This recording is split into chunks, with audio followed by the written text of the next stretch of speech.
नमस्कार दोस्तों, मैं आराध्या शर्मा स्वागत करती हूँ आप सभी का आपके अपने YouTube चैनल प्रतिष्ठा एकेडमी 2.0 पर। चलिए भाई, सबसे पहले तो बता दूं कि जितने लोग भी क्लास को देख रहे हैं, अगर आपको क्लास अच्छी लगती है तो लाइक कर दीजिएगा एंड शेयर कर दीजिएगा अपने पढ़ने वाले दोस्तों में। चैनल पर यदि आप नए हैं तो चैनल को सब्सक्राइब करके बेल आइकन जरूर प्रेस कर ले, जिससे कि आपको आगे की क्लासेस का नोटिफिकेशन मिल सके। ठीक है, यहाँ पर प्रतिष्ठा एकेडमी 2.0 के चैनल पर आपको कॉन्स्टिट्यूशन और हिस्ट्री, भारतीय संविधान और भारतीय इतिहास पूरा डिटेल में मिल रहा है। मैंने प्राचीन इतिहास से शुरू किया है और पूरा मध्यकालीन, आधुनिक सब कुछ यहाँ पर कंप्लीट करूंगी।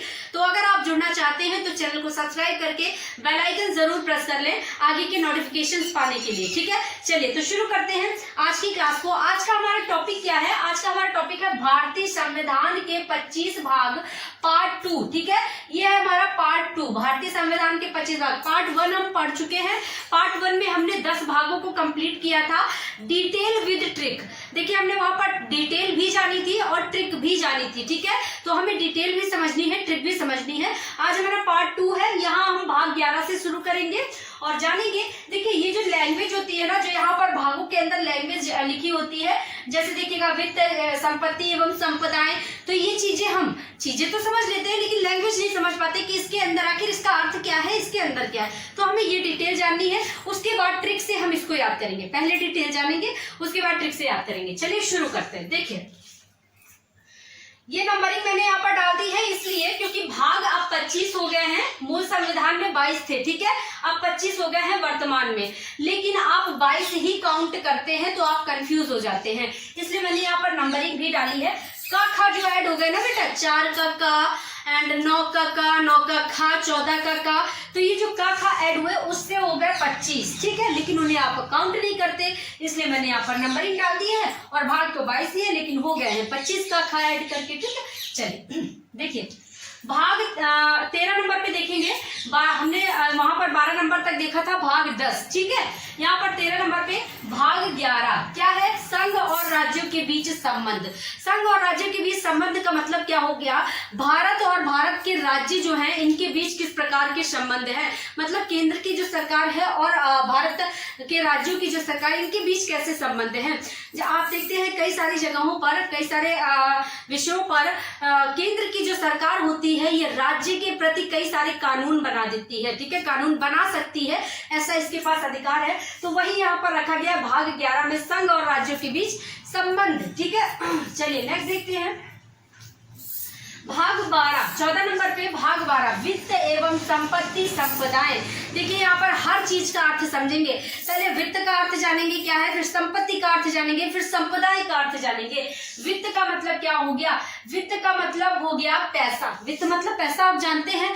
तो हमारे भारत देश में जो भी राजकोष इकट्ठा होता है, जो टैक्स हम पर जो टैक्स लगते हैं, टैक्सेस लगते हैं, गवर्नमेंट लगाती, वो जब हमसे टैक्स लेकर के जब गवर्नमेंट के पास जाता है, वो एक जगह एकत्र होता है। जो एकत्रित पूंजी होती है वो वित्त के अंतर्गत आती है। जैसे कि संचित निधि, राज्य की, भारत की जो संचित निधि होती है वो भी वित्त के अंदर आती है। ठीक है, तो जितना भी राजकोष है, ये सारा का सारा जो एकत्रित पूंजी है वो सारी की सारी वित्त में आती है। ठीक है, नेक्स्ट संपत्ति। अब संपत्ति का मतलब यहाँ पर आप एक तरीके से ऐसे समझ लीजिए कि हमारा संपत्ति का अधिकार, जो हमारा संपत्ति का अधिकार था ना, अब वो कानूनी अधिकार बना दिया गया, तो वो संपत्ति से रिलेटेड है, तो वो भी भाग 12 में। पहले ये जो संपत्ति का अधिकार है ना, ये भाग 3 में था, मूल अधिकार, वो हमारा मूल अधिकारों में आता था, है ना, लेकिन अब ये मूल अधिकारों से हटा करके कानूनी अधिकार बना दिया गया, तो ये भाग 12 में आ गया। पहले भाग 3 में था, अब 12 में ऐड हो गया। ठीक है, संपदाएं। संपदाएं का अर्थ क्या है? देखिए, समझ नहीं पाते। संपदाएं का अर्थ है जैसे हमारी पुरानी रियासतें हैं, जैसे कि हमारे भारत में बहुत सारे देखते हैं, ताजमहल है, कुतुब मीनार है, लाल किला है, तो ये सारी की सारी रियासतें है ना, पुरानी विरासतें हैं, पुरानी, है ना, इसे कहेंगे संपदाएं। इन्हीं को हमारा भारत जो है, भारत देश, भारतीय सरकार जो है, ये संजो कर रखे हुए हैं, उन पर मरम्मत करवाते हैं सब कुछ। तो संपदाएं ये हमारी पुरानी है। ठीक है, वो भी भाग 12 के अंतर्गत रखी गई है। नेक्स्ट है, देखिए 15 नंबर पे भाग 13 को देखेंगे। भारत के राज्य क्षेत्र के भीतर व्यापार, वाणिज्य और समागम। ठीक है, भारत के राज्य क्षेत्र के भीतर मतलब भारत के भीतर किसी भी राज्य में आप व्यापार वाणिज्य कैसे कर सकते हैं, और समागम का मतलब कि वहां पर आप किस प्रकार निवास कर सकते हैं। ठीक है, इस चीज का वर्णन जो है ये भाग 13 में दिया गया है। मतलब आप भारत के किसी भी राज्य में अगर व्यापार करना चाहते हैं तो किस किस कंडीशंस का आपको फॉलो करना पड़ेगा, या आप वहां पर समागम मतलब रहना चाहते हैं तो कौन कौन सी कंडीशंस आपको फॉलो करनी पड़ेंगी, तो ये भाग 13 में रखा गया है। ठीक है, चलिए नेक्स्ट 16 नंबर पे देखेंगे भाग 14। देखिए, संघ और राज्यों के अधीन सेवाएं। संघ और राज्यों के अधीन सेवाओं से मतलब हो गया, जैसे आप देखते हैं यूपीपीसीएस है, पीसीएस है, जैसे कि संघ लोक सेवा आयोग, राज्य लोक सेवा आयोग। ठीक है, तो ये सारे के सारे जो है ये भाग 14 में रखे गए हैं। ठीक है, चलिए नेक्स्ट देखते हैं। तो ये हो गया संघ और राज्यों के अधीन सेवाएं। नेक्स्ट देखते हैं भाग 14 का। देखिए ये बाद में जोड़ा गया 14 का अधिकरण। अधिकरण का मतलब क्या हो गया, आधार, मतलब कि हमारा जो भारतीय संविधान है इसका आधार किस प्रकार का है, भाग 14 का जोड़ा गया। ठीक है, चलिए नेक्स्ट देखते हैं 18 पे भाग 15 मोस्ट इंपॉर्टेंट है, निर्वाचन। निर्वाचन मतलब चुनाव से संबंधित है ये। ठीक है, चलिए भाई, तो निर्वाचन भाग 15 हो गया। अब यहाँ पर समझ लीजिएगा कि निर्वाचन आयोग की स्थापना कब हुई, तो देखिएगा 25 जनवरी 1950 को। ठीक है, निर्वाचन आयोग की स्थापना है, लिख लीजिए स्थापना। ठीक है बेटा, निर्वाचन जो कि भाग 15 से रिलेटेड है। अब देखिए इसी दिन को 25 जनवरी को ही राष्ट्रीय मतदान दिवस भी मनाया जाता है, मतदाता दिवस। ठीक है, हम मतदान करते हैं ना, तो राष्ट्रीय मतदाता दिवस 25 जनवरी को। क्यों? क्योंकि इसी दिन निर्वाचन आयोग की स्थापना हुई थी, है ना। देखिए पहले हमारे जो मतदान करने की आयु थी ना, ये कितनी हुआ करती थी, पहले ये 21 वर्ष हुआ करती थी, लेकिन 61वें संविधान संशोधन द्वारा इसको घटा करके 18 वर्ष कर दिया गया। ठीक है, चलिए ये हम आगे जानेंगे। चलिए नेक्स्ट है 19 नंबर पे देखिए भाग 16 कुछ वर्गों के संबंध में विशेष उपबंध। अब ये कुछ वर्ग कौन कौन से हैं, किन वर्गों के संबंध में विशेष उपबंध हो गया। देखिए कुछ वर्गों के संबंध में विशेष उपबंध, जैसे आप लोकसभा में देखते हैं कि एंग्लो इंडियंस के लिए अलग से सीटें आरक्षित हैं। ठीक है, SC ST के लिए अलग से सीटें आरक्षित हैं। तो वो कुछ वर्ग ऐसे हैं जिन जैसे एंग्लो इंडियन, SC ST, इनके लिए स्पेशली जो विशेष उपबंध अलग से जो उपबंध किए गए, जो आरक्षण दिया गया है, ये 16 में रखा गया है। ठीक है, तो यहाँ पर लिख लेंगे एंग्लो इंडियन, ठीक है, और यहाँ पर SC ST, यहाँ पर OBC को ऐड नहीं किया गया है। ठीक है, SC ST ये विशेष ये कुछ वर्ग ये है एंग्लो इंडियन, और एंग्लो इंडियंस के लिए 331 अनुच्छेद में है और SC ST के लिए 330 आर्टिकल है। ठीक है, तो 330 के तहत SC ST को लोकसभा में आरक्षण प्राप्त सीटें आरक्षित है और एंग्लो इंडियन को 331 के तहत। ठीक है, यही जो वर्ग है इन्हें 16 में रखा गया है, 16 के तहत। 20 नंबर पे देखते हैं भाग 17 राजभाषा। देखिए भाई, जो हमारी राजभाषा है, हमारी प्रोफेशनल हिंदी भाषा है, ये भाग 17 में रखी गई है। ठीक है, चलिए नेक्स्ट देखते हैं यहाँ पर 21 नंबर पर भाग 18 आपात उपबंध। आपात उपबंध से मतलब क्या है, आपातकाल जो हमारे देश पर इमरजेंसी लगती है ना, उसे भाग 18 में रखा गया है। ठीक है, जो इमरजेंसी लगती है देश पर आपात उपबंध, उसे भाग 18 में किस प्रकार से उन कंडीशनों में क्या क्या होता है, कौन कौन से सारे के सारे अधिकार छिन जाते हैं, तो ये चीज भाग 18 में रखी गई। ठीक है, चलिए 22 नंबर पर देखेंगे भाग 19 प्रकीर्ण। प्रकीर्ण का मतलब आप सभी लोग नहीं समझते हैं। प्रकीर्ण का मतलब होता है विस्तार, विस्तार या फैलाव लिख लीजिए कुछ भी। ठीक है, तो मतलब कि विस्तार, संविधान का विस्तार जो है ये भाग 19 में रखा गया है, विस्तार किस प्रकार करना है। ठीक है, चलिए नेक्स्ट है 23 नंबर पर देखिए भाग 20 संविधान संशोधन। मोस्ट इंपॉर्टेंट भाग है ये। देखिए कुछ इसमें बहुत ज्यादा इंपॉर्टेंट है, जैसे भाग 15 है, भाग 20 है। मोस्ट इंपॉर्टेंट संविधान संशोधन। देखिएगा अब संविधान बन गया, अब क्या संविधान में संशोधन भी किया जा सकता है? बिल्कुल किया जा सकता है। किसी चीज को जोड़ना होगा, किसी चीज को हटाना होगा, कुछ बदलाव करना होगा, तो कैसे करेंगे? संशोधन करके करेंगे। ठीक है, तो संशोधन जो है मतलब कि बदलाव जो है ये भाग 20 में रखा गया है। ठीक है, आई बात समझ में? चलिए नेक्स्ट देखते हैं 24 नंबर पर भाग 21 अस्थायी संक्रमणकालीन उपबंध। अस्थायी संक्रमणकालीन उपबंधों से मतलब है मतलब कि जो ऐसे उपबंध, ऐसे नियम जो कभी भी लागू किए जा सकते हैं और कभी भी हटाए जा सकते हैं। ठीक है, अस्थायी लगा हुआ है ना, मतलब कि उनको हटाया भी जा सकता है। जैसे आप देखते हैं कि डॉक्टर सच्चिदानंद सिन्हा को अस्थायी अध्यक्ष बनाया गया था सबसे पहली बैठक में, फिर उनको हटा दिया क्योंकि वो अस्थायी थे। ठीक है, चलिए, तो अस्थायी संक्रमणकालीन उपबंध जैसे जम्मू कश्मीर में देखा था धारा 370 के तहत वो अस्थायी था ना, इसलिए हटा दिया गया। चलिए 25 नंबर पे देखते हैं भाग 22। देखिए नंबर 25 कंप्लीट हो गए। संक्षिप्त नाम प्रारंभ, हिंदी में प्राधिकृत पाठ और निरसन। मतलब समझ ही नहीं पाते क्या है, देखिएगा समझिएगा मतलब क्या है इसका। देखिए संक्षिप्त नाम का मतलब क्या हो गया? संक्षिप्त नाम हमारे भारतीय संविधान का जो नाम है उसे भाग 22 में रखा गया है। अब भारतीय संविधान का नाम क्या है कहेंगे तो भारतीय संविधान का नाम है भारत का संविधान या भारतीय संविधान। ठीक है, जो आप कहते रहते हैं।